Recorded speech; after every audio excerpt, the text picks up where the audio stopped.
ఓం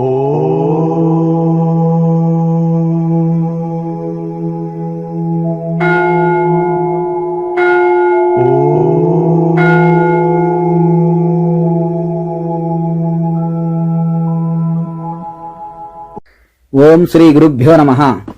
పురాణ పురుష యోగిరాజ శ్యామాచరణ లాహిరి యోగ సాధన రహస్యము 10వ భాగంలో ఉన్నాము. వర్తమాన చంచల మనస్సుకు ఉనికి లేనప్పుడు, మనసులోనే నిలిచినప్పుడు మనమనావస్థ ప్రాప్తిస్తుంది. అంటే వర్తమాన చంచల మనస్సు వైపు రవ్వంతైనా దృష్టి పెట్టకుండా ఉన్నట్లయితే ప్రాణకర్మ చేస్తూ ఈ విధమైన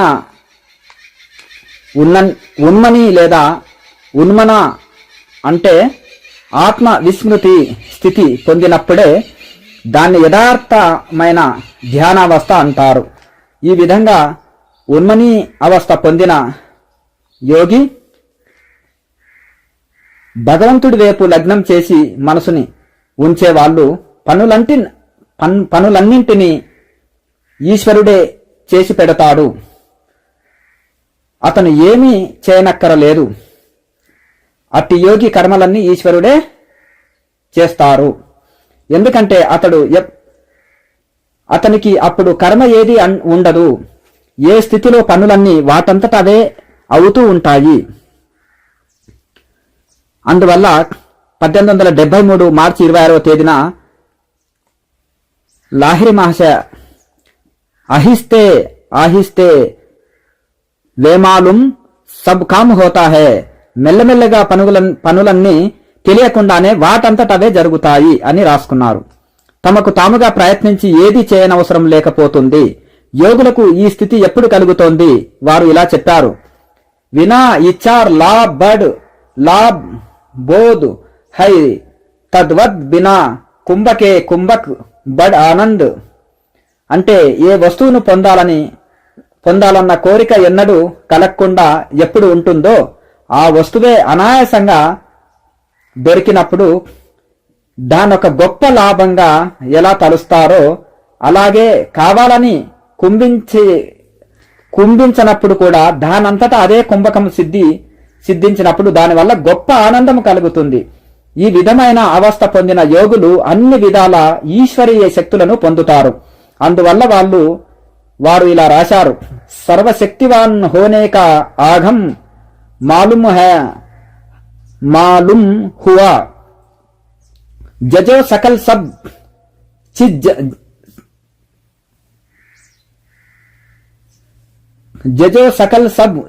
चीज जानता है, सो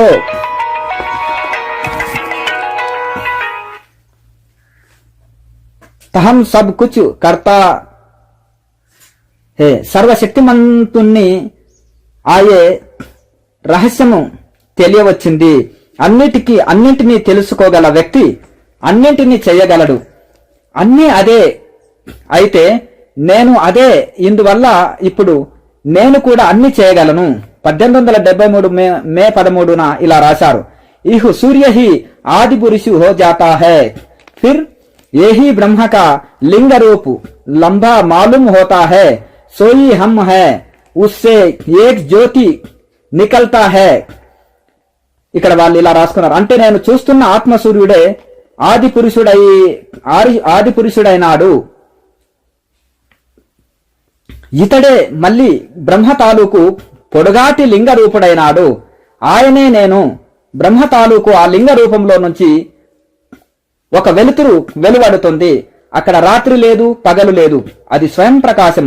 దాంట్లో కలిసిపోవాలన్న లయమవడం అంటారు. ఈ విధంగా లయస్థితిని కలిగినప్పుడు శరీరం నిశ్చలం అయిపోతుంది. ఈ స్థితిలో ఇచ్ఛాసారంగా అన్ని చేయగలుగుతారు. 10 రాత్రులు 10 పగళ్ళు ఏమీ తినకుండా తాక్కుండా మేలుకొనే ఉండే ఏకాగ్రత చిత్తంతో ఒక ఆసనం మీద కూర్చొని ఆత్మకర్మ చేసిన మీదటే ఈ స్థితి వస్తుంది. కానీ అన్ని రకాల ఆశలను ఆకాంక్షలను విడవకుండా ఇది ఎలా సంభవిస్తుంది?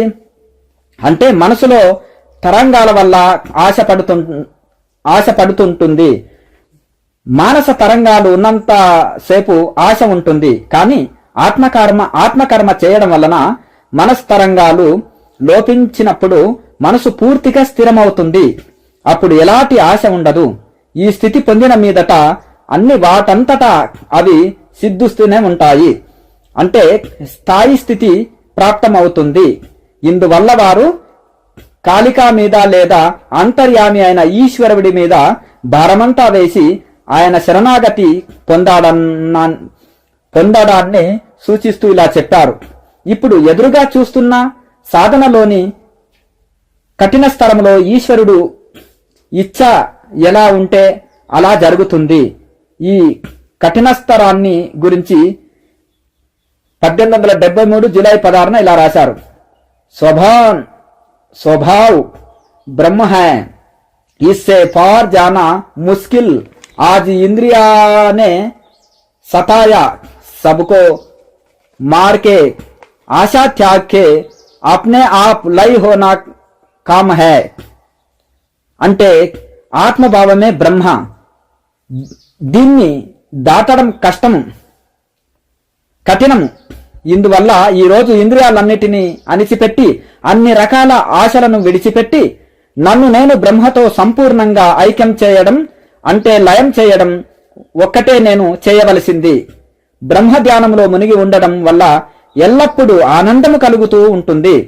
ఆ స్థితిలోనే విషయ చైతన్యము అంటే భోగ్య వస్తువుల మీద ఏ విధమైన ఆసక్తి భావము ఉండదు. ఇందువల్ల రాత్రి అంతా బ్రహ్మ ధ్యానంలోనే మునిగి ఉండి సమాధి స్థితిలో గడపాలన్న కోరిక పుడుతోంది. దానికి మరో శక్తిని తప్పకుండా సమకూర్చాలి. అలాగే అబు బితర్ బితర్ కుచ్ కుచ్ జానే లగా బడా కఠిన్ కవారా यह कोई है नहीं कि जिसको पकड़ के हाज में आदमी रहे, जैसे निद लेकिन टिक निद नहीं है.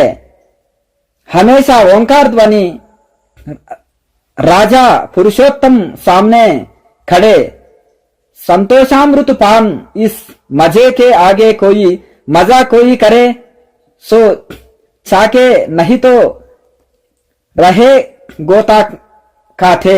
అంటే ఇప్పుడు కొద్ది కొద్దిగా లోపలికి ప్రవేశించాను. ఇది కఠినమైన ద్వారము. దీన్ని దాటడం కష్టము. దేనైనా పట్టుకొని జాగ్రత్తగా ఉండడానికి అక్కడ అలాంటిదేమీ లేదు. అంటే ప్రాణకర్మ చేస్తుంటే అంతటా ఏకమైపోయినప్పుడు రెండు ఎక్కడ ఉంటాయి? ఎవరిని పట్టుకుంటారు? అంటే ప్రాపంచిక చింతలేవి లేకుండా నిశ్చేతనంగా ఉండే స్థితి ఇది. నిద్ర లాంటిది. అలాగని నిద్రలాగా కాదు. ఈ స్థితిలో ఓంకార ధ్వని ఎప్పుడు వినిపిస్తూ ఉంటుంది. రాజాది రాజు పురుషోత్తముడు ఎదురుగా నించని ఉన్నాడు. ఇదే సంతోషామృత పానము. ఈ విధమైన ఆనంద ప్రాప్తి పొందే ముందు కలిగే ఆనందమంతా కేవలము రుచి చూడడం మట్టుకే. అలాంటి వాళ్ళు కేవలం సంసార సాగరం తరంగాల దెబ్బలకు మునకలేస్తూ ఉండవలసిందే. మళ్ళీ ఇలా రాశారు. పీచే మేరుదండ మే శ్వాస मजे से चलने लगा, अब शुरू में हाये, अब बड़ा आनंद मुर्दा जिद है.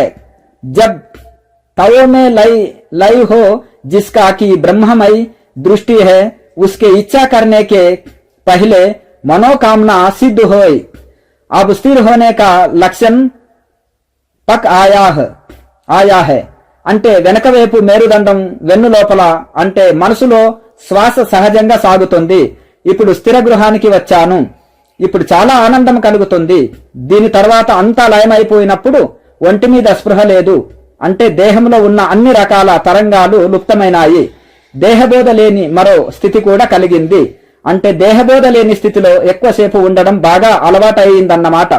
దీని తాత్పర్యం ఏమిటంటే ఈ దేహబోధనే మృతదేహం మాదిరిగా పరిణమింపజేసింది. మృతవతునిగా స్థిరమైన మీదట అందులో ఉండడమే యథార్థమైన శవ సాధన. ఏదో శవం మీద కూర్చొని సాధన చేయడం శవ సాధన కాదు. ఇది బహిర్ సాధన. కానీ అంతర్ శవ సాధన అంటే ఈ విధంగా దేహబోధ లేకుండా ఉండే స్థితిని పొంది యోగి దృష్టి ఎప్పుడు బ్రహ్మమయమే అయి ఉంటుంది. ఏదైనా ఒక వస్తువు కోరక ముందే ఆ కోరిక దానంతటా అదే నెరవేరుతుంది. యోగిరాజులు ఈ స్థితిని పొంది చెబుతున్నారు. ఇప్పుడు ఆ విధమైన అవస్థ లక్షణం దృఢమయ్యింది. ఇది యోగులకు అత్యున్నతావస్థ. ఈ స్థితికి చేరిన వారు మళ్ళీ ఇలా రాశారు, బ్రహ్మ ఈ అసల్ హై, सूर्य रूप है, फिर वह रूप नहीं है, केवल ब्रह्मा अब एक जगह बैठ कर इरादा करे, साहस करके जो करे सो है, ऐसा मालूम होता है. ఇంకా అంటే అది యథార్థం, ఆయనే ఆత్మసూర్యుడు, అంటే బ్రహ్మే మూలము, అంటే అది యథార్థము, ఆయనే ఆత్మస్వరూపుడు. అయితే ఆయన కూడా ఉండలేదు, మహాశూన్యంలో కలిసిపోయాడు, కేవలం స్థిర బ్రహ్మే మిగిలాడు. ఇప్పుడు కేవలం ఒక ఆసనం మీద కూర్చొని ఉండాలన్న కోరిక పుడుతోంది. అంతేకాకుండా సాహసించి ఏదైనా చేస్తే అది అవుతుందని కూడా తెలియవచ్చింది. స్త్రీ మాత పురుష రూపాలు ఏర్పడ్డాయి. బాలిక మాతృరూపం పొందింది, బాలుడు పితృరూపం పొందాడు. ఈ విధంగా అన్ని మాతా పితలతో ఏకమైన మహాశూన్యంలో కలిసిపోయాయి. ఇంతవరకు నేను స్వతంత్రంగా చూస్తూ వచ్చాను. ఇప్పుడు అది కూడా స్తబ్దము స్థిరము అయిపోయి ఐక్యమైపోయింది. ఈ విధంగా ప్రకృతి పురుషులను తప్ప మరి దేన్ని నేను చూడడం లేదు. అంటే ఆ ప్రకృతి పురుషులే అనాది తత్వము, ఆ ప్రకృతి పురుషులే అనేక రూపాలు ధరిస్తున్నారు. అందువల్లే వాళ్ళు అనంత రూపాల్లో అవుపడుతున్నారు. కానీ బ్రహ్మకున్న ఒకే ఒక రూపంతో అస్తిత్వంలో ఉన్నదంతా, దాని వికాసము వివర్తము విస్తార ప్రసారాలు అన్ని చూస్తున్నాను. ఇందుకే వారు తమ భక్తులందరికీ ఇలా చెబుతుండేవారు, ఐనేమే దుయి దుక్నేసే అహంకార్ ఏక్ దేఖ్నేసే కుచ్ నహి. అంటే అద్దంలో రెండు రూపాలు, అంటే ద్వైతము కనిపించినంత వరకు మనస్సులో అహంకారము మొదలైనవన్నీ ఉంటుంటాయి. కానీ అన్నీ ఏకమైపోయినప్పుడు, అద్వైత స్థితి ఏర్పడ్డప్పుడు మరేది ఉండదు. రెండు లేనప్పుడు అహంకారము ఎవరికి ఉంటుంది? రెండు లేని చోట ప్రమాదం ఉండదు. ఈ దేహంలో ఆ భావం ఉన్నంత వరకు ప్రమాణం ఉంటుంది. దేహభేదే లేనప్పుడు రెండు ఉండనే ఉండవు. రౌప్యము వెండి ఒకే ధాతువు. ఈ ధాతు గుణం దేంట్లో ఉంటే అదల్లా రౌప్యమే. ఈ రెండు వస్తువులు లేదా గుణాలు లేని చోట ప్రమాణానికి అతీతమైన స్థానము. తత్వం తాలూకు క్రియ చేసిన మీదట క్రియకు పరమైన అవస్థే తత్వాతీత అవస్థానం. రెండు ఉంటే దుఃఖం ఉంటుంది. దుఃఖాతీతులు కావాలనుకున్నప్పుడు ఎప్పుడు ద్వంద్వాతీత క్రియకు పరావస్థలో ఉండాలి. రెండుంటేనే ద్వంద్వము సృష్టి అవుతుంది. బ్రహ్మ ద్వంద్వాతీతుడు, ద్వంద్వానికి పైన ఉన్నవాడు. ఇందువల్ల బ్రహ్మను ప్రమాణం ద్వారాను ప్రమేయం ద్వారాను నిరూపించడం సాధ్యం కాదు. క్రియ చేసిన తర్వాత కనిపించే రూపాలన్నీ ఏమిటి, ఎక్కడి నుంచి వస్తాయి, ఎలా, ఏ రూపంలో కనిపిస్తాయి అనే ప్రశ్నలు లేదా ఆలోచనలు అన్నిటి వల్ల మనసులో ద్వేషం పుడుతుంది. వాటిని చూడాలన్న కోరిక కలుగుతుంది. కనిపించే వస్తువులన్నీ నశించేదే. అన్ని అవయవాల్లో అంటే అంగ రూపాంగాల్లో అనుస్వరూపంలో బ్రహ్మ ఉన్నాడు. ఆయనకు అతీతంగా క్రియాపరావస్థలో ఉండడమే తత్వజ్ఞానము.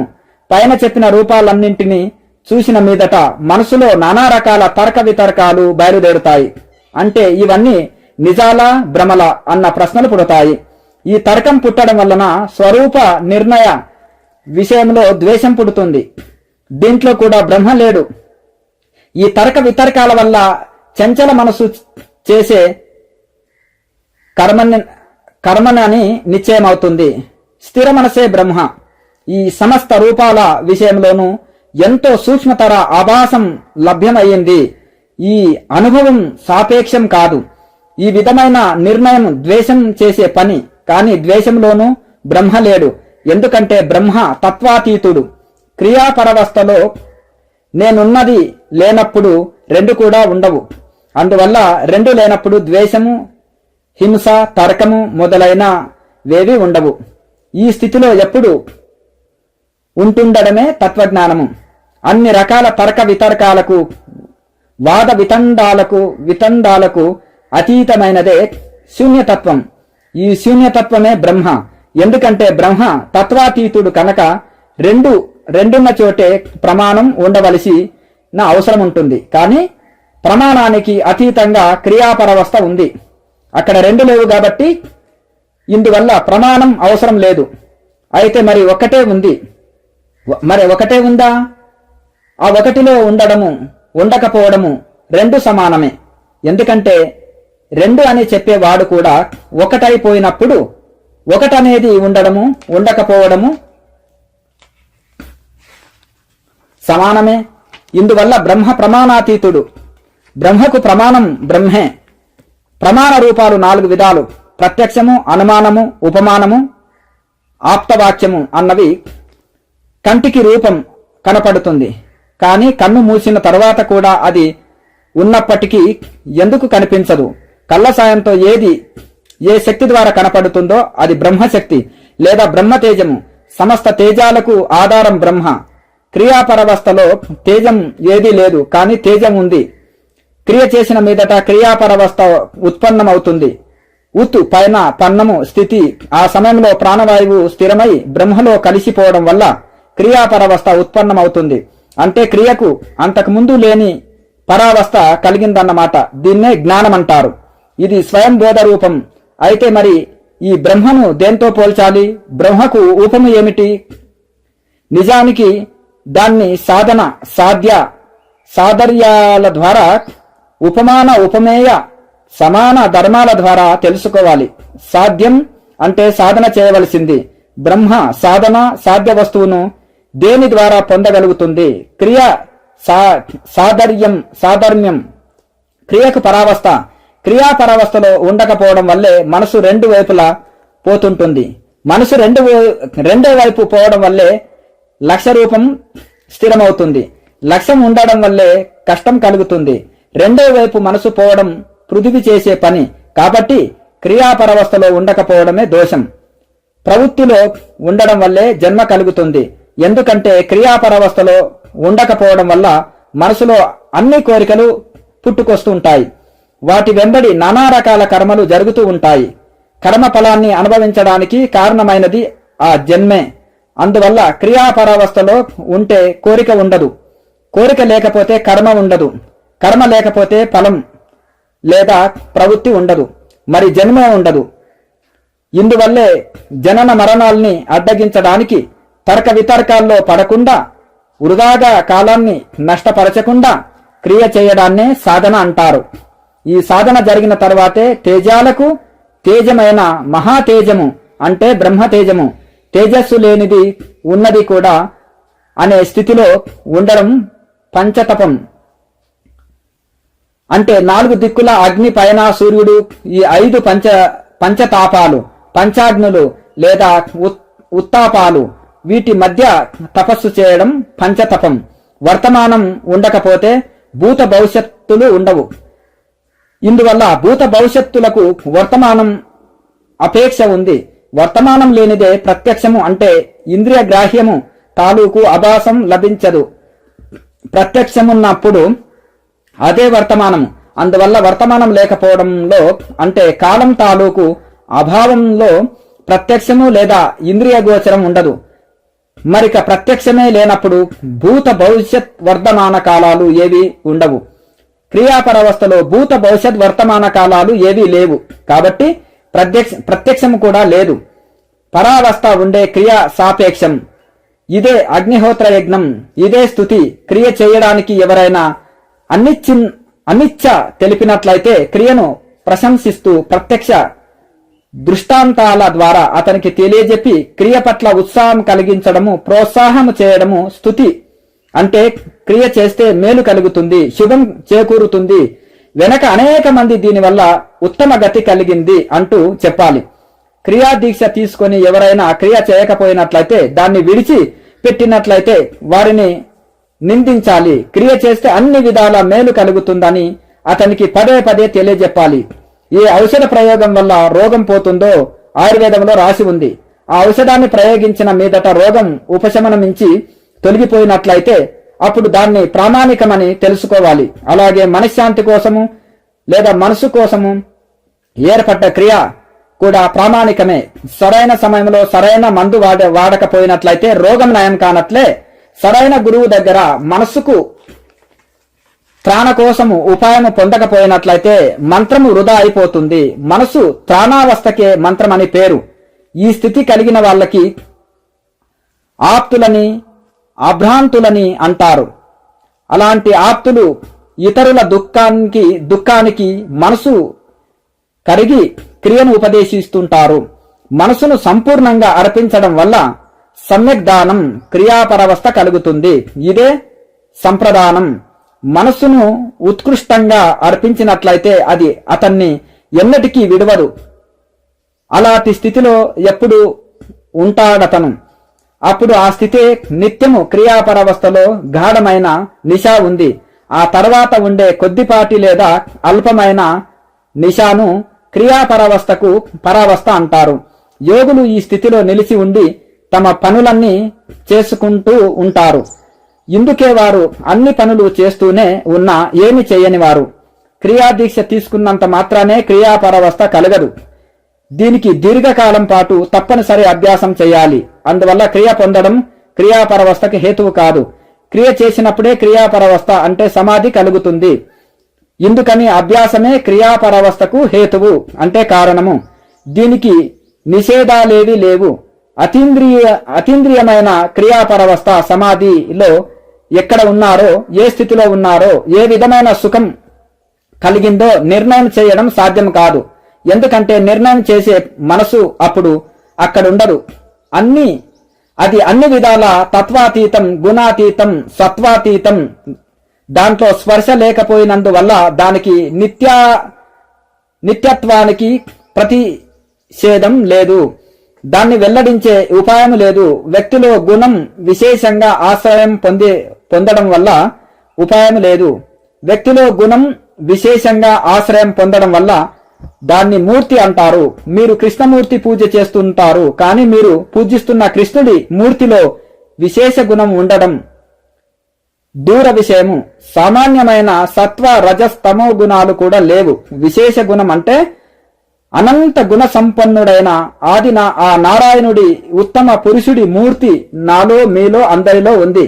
ఆయన్ని తెలుసుకునుటే సత్యనారాయణ్ణి తెలుసుకున్నట్లు, లేకపోతే మిథ్యానారాయణ్ణి తెలుసుకున్నట్లే. మిథ్యానారాయణుడు దేహము, సత్యనారాయణుడు ఆత్మ. ఆత్మకు కారణం బుద్ధి కాదు, బుద్ధి విషయము. ఎప్పుడు చంచల మనస్సుది. స్థిర మనసులో ఏదీ లేదు. ఎందుకంటే బ్రహ్మ ఎప్పుడు ఒకే భావంలో ఉన్నాడు. అపరివర్తనశీలుడు, మార్పు చెందని వాడు. మనస్సు, ఆత్మ వీటన్నిటిలో కేవలం పేర్ల తేడాయే ఉంది. మనస్సు ఆత్మలో కలిసినప్పుడు అది ఆత్మ. అదే కనుక తత్వంలో కలిస్తే అప్పుడు మనస్సు. ఇంద్రియాలన్నీ మనస్సు వశంలో ఉన్నాయి. మనస్సు ఆత్మ వశంలో ఉంది. ఆత్మ పరమాత్మ వశంలో ఉంది. ఒక బ్రహ్మే అన్ని అవుతున్నాడు. పూర్వజన్మ అలవాట్లు కారణంగా హర్షం, భయం, శోకం, క్రోధం మొదలైనవన్నీ కలుగుతుంటాయి. పూర్వజన్మలో సత్వగుణంలో కూడిన పనులు చేసి వచ్చినట్లయితే ఈ జన్మలోను పరజన్మలోను సత్వగుణం గల పనులే చేస్తాడు. పూర్వజన్మలో సత్వగుణం గలవాడు ఈ జన్మలో పసితనం నుంచే ధర్మపరాయణుడు అవుతాడు. అలాగే తమోగుణం గలవాడు స్వభావత హింసా ప్రవృత్తి గలవాడు, లేదా మందుడు, లేదా నీచ మనోవృత్తి గలవాడు అవుతాడు. పసితనం నుంచే అతని లక్షణాలన్నీ కనిపిస్తూ ఉంటాయి. కప్పను చూసి ఒకడు బెదురుతాడు, ఇంకొకడు చేత్తో పట్టుకుంటాడు. పుత్రశోకంతో ఒకడు బాధపడుతూ ఉంటాడు, మరొకడు రవ్వంత శోకం కూడా ఉండదు. కానీ పూర్వజన్మలను అనుసరించి ఆత్మకు హర్షము, విషాదము, భయము, శోకం, క్రోధం వంటి వాటితో సంబంధమేమీ లేదు. కోరికలన్నీ మనసులోనే పుడతాయి. ఇచ్చారహితుడికి జన్మ లేదు. ఆత్మ ఇచ్చారహితమైనప్పుడు ఆత్మకు పుట్టుక ఎలా సంభవం? కానీ ఆత్మ తాలూకు గుణం విశిష్టమైన మీదటే జన్మ కలుగుతుంది. గుణరహితమైన వృక్షం ఎండిపోయినట్లయితే ఆత్మ నిర్గుణం కావడం వల్లనే బ్రహ్మలో లయమైపోతుంది. బ్రహ్మ అనంతము. బ్రహ్మ నుంచే ఇవన్నీ కలిగాయి. అందువల్ల బ్రహ్మ క్షమత, సమర్థత కూడా అనంతం. బ్రహ్మజ్ఞులు అపరిమిత క్షమతావంతులు, సర్వసమర్థులు అవుతారు. బ్రహ్మాణువుల కూడిక వల్లే 3 లోకాల సృష్టి జరిగింది. అందువల్ల బ్రహ్మ అణువులో ఆ 3 లోకాలను చూస్తారు. కానీ స్థిరత్వంలోను ఎక్కువ తక్కువలుగా కారణంగాను, మనోగుణాల కూడిక కారణంగాను, అవస్థాభేదం వల్ల వేరువేరుగా కనిపిస్తుంటాయి. మూలాధారంలో జగద్రాత్రి, సరస్వతి, గణపతి, బ్రహ్మ, స్వాధిష్టానంలో రాధాకృష్ణులు మొదలైన వారు ఇలాగే కనిపిస్తుంటారు. ఇది చేసే పని కూడా పదార్థ లేదా భూత ధర్మమే. కానీ క్రియాపరావస్థ సమాధిలో ఏది కనిపించదు. అలాంటి స్థితిలో కనిపించకపోవడమే ధర్మమైనప్పుడు ఇక ఎందుకు కనిపిస్తుంది? బ్రహ్మాణువులో ఏ విభాగంలో ఏది ఏ విధంగా వ్యక్తమవుతుందో అదే కనిపిస్తుంది. ఎందుకంటే బ్రహ్మ తాలూకు ప్రతి ఒక్క అణువులోనూ 3 లోకాలున్నాయి. ఆ అవస్థ సూక్ష్మ రూపంలో భూతాల్లో ప్రతిఘాత కారణంగా వేరువేరుగా కనిపిస్తాయి. అందువల్ల దాన్ని చూడడం కూడా భౌతిక ధర్మమే. కూటస్థంలో మహాజ్యోతి ఇతరమైన లౌకిక జ్యోతుల్ని కమ్మి ఉండడం వల్ల పగలు ఉల్కాపాతం మాదిరిగా కనిపించదు. కానీ బ్రహ్మజ్యోతి విశిష్టం దేవతలకు, సిద్ధులకు వారిలో యోనిముద్ర ద్వారా కనిపిస్తుంది. బ్రహ్మ తేజో విశిష్టులైపోయినప్పుడు, అంటే తమంత తాము బ్రహ్మలో కుదురుకొన్నప్పుడు అన్ని కనిపించడం మొదలైంది. ఎందువల్లనంటే బ్రహ్మాణువులోని ఒక అంశంలోనే జగత్తు నెలకొని ఉంది.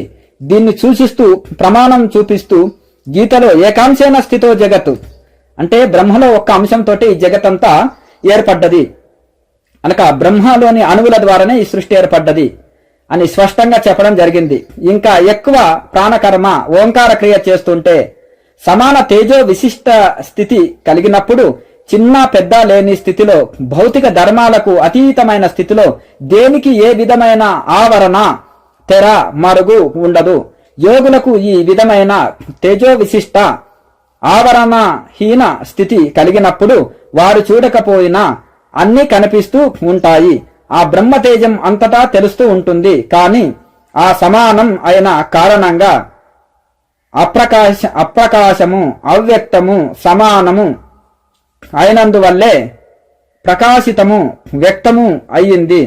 బ్రహ్మ జ్యోతిర్ ద్వారా ప్రకాశితమైనందువల్ల లోపలున్న మూర్తులన్నీ అంతర్దృష్టి ద్వారా కనిపిస్తున్నాయి. తిరిగి బ్రహ్మజ్యోతి లోపలికి ప్రవేశించిన మీదట లేదా దాంట్లో లయం ప్రాప్తించిన మీదట చూడ్డము, వినడము వంటి కర్మ ఏది ఉండదు. నీళ్లలో పడ్డ ఉప్పు మాదిరిగా ఆ సమయంలో అజ్ఞానం తాలూకు ప్రకాశరూప స్వచ్ఛగుణం ఉండకపోవడం వల్ల కూటస్థం కూడా కనిపించదు. క్రియ చేసి స్థిరమైన మీదటే బుద్ధి ఏర్పడము, ఆ స్థితిలోనే ఎప్పుడు ఉండడము జరుగుతాయి.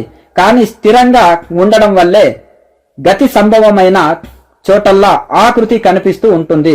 క్రియాపరావస్థ శూన్య బ్రహ్మ అయినప్పుడు ఇక ఏమీ ఉండదు. దానికి వ్యతిరేక స్థితిలోనే చూడ్డము, వినడము సంభవం. ఆ చూడము, వినడము అన్న స్థితి తొలగిపోయిన మీదట ఆ అనిత్య కారణం చూడ్డము, వినడము ఒకేసారి జరగకపోవడం వల్ల అది నిత్యము కాదు.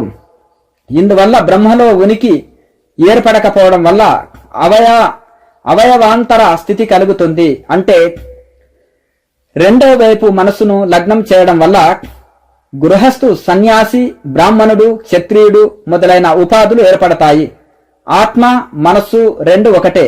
ఆత్మ క్రియాపరవస్థలో నిర్లిప్తంగా ఉంటుంది. అదే సుఖదుఖాలను గణించినప్పుడు మనసు అనిపించుకుంటుంది. విభుడి ఉత్పత్తి జరుగుతుంది. కాని మనసు ఉత్పత్తి ఎందుకు జరగదు? చంచల మనస్సు స్థిరమైనప్పుడు విభుడవుతాడు. అప్పుడు ఆత్మ రెండింటిని చూడగలుగుతుంది.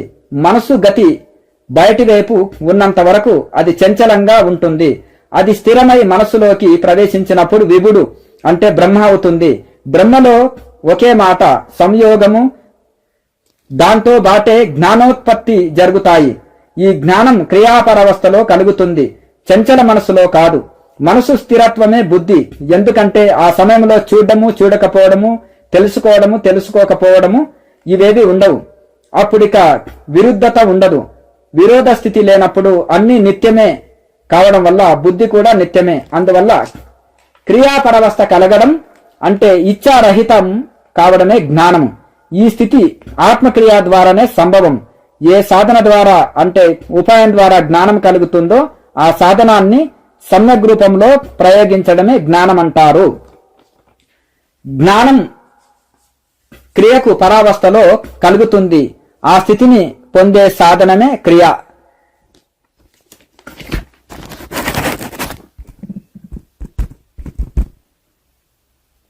లోకా సమస్త సుఖినో భవంతు. ఓం.